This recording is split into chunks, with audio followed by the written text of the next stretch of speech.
Good afternoon বন্ধুরা। আমরা এই শনিবার একটা রেস্টুরেন্টে গেছিলাম সবাই মিলে। তো এই যে দেখো গরমে বেরিয়ে পড়েছি। এই যে আমার মেয়েও যাচ্ছে সামনে, আর ওদিকে আমার হাজব্যান্ড আর ছেলেও এগিয়ে গেছে, আর মা বাবাও সঙ্গে যাবে। অনেক দিন ধরে এটা প্ল্যান ছিল, বাট হয়ে ওঠেনি। তো এই যাই হোক, প্রচণ্ড গরম ছিল, তো আমরা গাড়ি না ক্যাবেই গেছিলাম সেদিন, ক্যাব বুক করে। অনেক দিন পর ক্যাবে যাচ্ছি, তো গাড়ির কিছু প্রবলেম ছিল, যার জন্য গাড়িতে না গিয়ে ক্যাবেই গেছি। তো এই যে সব আমরা উঠে পড়েছি, মা বাবা।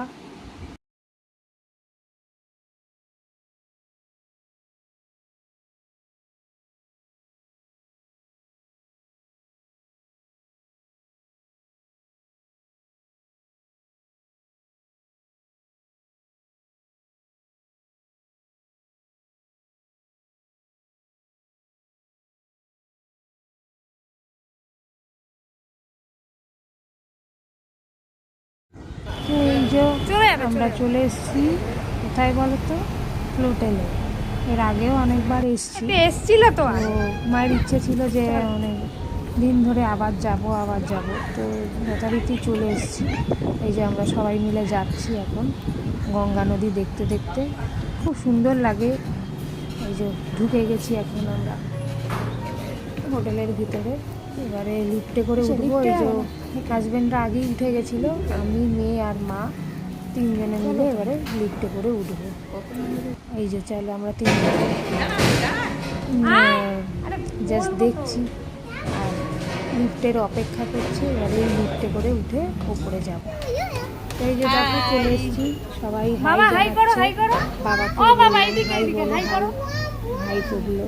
এদিকে তেজও হাই বলে দিল, হাজবেন্ড মেনু দেখতে ব্যস্ত, সেই অবস্থায় হাই বলে দিল। এদিকে দেখো গঙ্গা নদী। এই যে আমিও তোমাদেরকে হাই বললাম। তো চলো, এই দেখো এবারে রেস্টুরেন্টের পুরো পরিবেশটা তোমাদের দেখিয়ে দিই। খুব সুন্দর পরিবেশ, সবারই খুব ভালো লাগবে। আমরা পারলে এসে ডেফিনেটলি একটু দূর হবে, পারলে একবার এসো। আমাদের তো অনেকবারই প্রায় ঘোরা হয়ে গেল এই নিয়ে।